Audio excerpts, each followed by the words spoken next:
As I look around and I see many familiar faces, I'm so grateful to be here as a representative of you and the work that each one of you does on behalf of people all across the state of New Mexico, but specifically right here in Dona Ana County. And when you look and see the impact that has taken place, it's tremendous. And I can say that even though we knew that through 8 years of difficulty, of struggle, nobody said that the battle was going to be easy. But we always believed that it was going to be worth it. And I think today really shows we continue, we persevere, we keep the faith, and we make sure that we always keep in mind the betterment of our children and our communities. That's what you've done. And that's why today is such a wonderful celebration of 5 years of work that's taken place. And the energy that I could see just when I walked in the room was amazing. You look and see these possibilities, you see that the winds of change are taking place.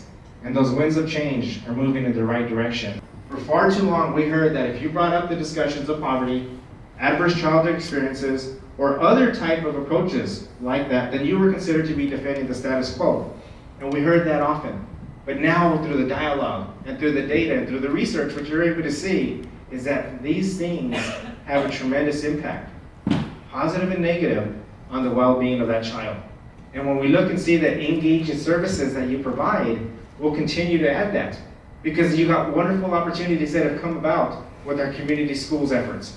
And just this year, just talking to David, and congratulations to all of Dona Ana County, the Las Cruces Public School District, Dr. Karen Trujillo, wonderful celebration that'll take place this Saturday and opening up 3 more community school efforts. When I look to see the collaborative effort, the discussions just don't start with early childhood education, and they just don't end with K-12. Higher education is absolutely critical to make sure that we incorporate that. And this year, big discussions took place of how we can make free tuition or opportunities for students through the Opportunity Scholarship really help fulfill what the promise of the Lottery Scholarship was about. And because of that, we know eventually, as everything is a journey, 55,000 students in the state of New Mexico will benefit. And that's our investment to the people in the state of New Mexico, especially our students, that we believe in you. We want to make sure you get educated, and when you get out, we want to make sure that you're not facing the crushing debt that many of us have experienced.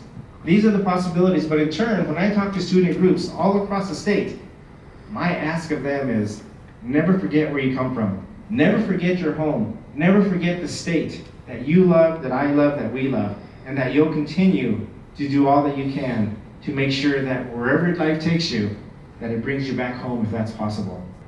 But I want to close on this, and I continually repeat this, because I think if things aren't repeated enough, other ideas can come in.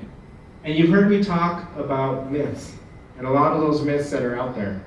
And we laugh about them, and some of you have heard me say, when you cross your eyes, you better not, because it's going to stay that way. You better not eat that watermelon seed because it'll grow in your stomach. And some of you, when you didn't get home, the lady that walks the Rio Grande, the Llorona, she was going to come and get you. And we laugh about those, and we don't think twice about them.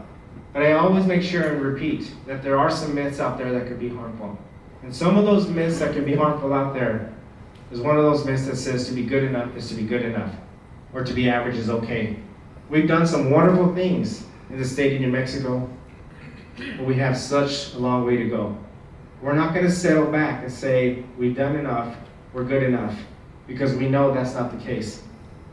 Oftentimes what we see is that it's not that we aim too high and that we miss, it's that we aim too low and that we hit. When we stop learning, stop growing, start challenging ourselves to become great. And I think that that's just a reminder to ensure that we push back against the myth of being average. Because there's no reason why in the state of New Mexico we can't be number one. We have to start somewhere. And that myth that says to show love, kindness, or compassion is to be weak. And we hear that often. You can't show any kindness or compassion or love at the roundhouse in the state capitol. You can't show it in the business setting because you're just going to get run over. You can't show it in any type of setting because it's an atmosphere where winner takes all. I stand here today, as many of you do, because somebody showed us that kindness, that compassion, and that love to believe in us.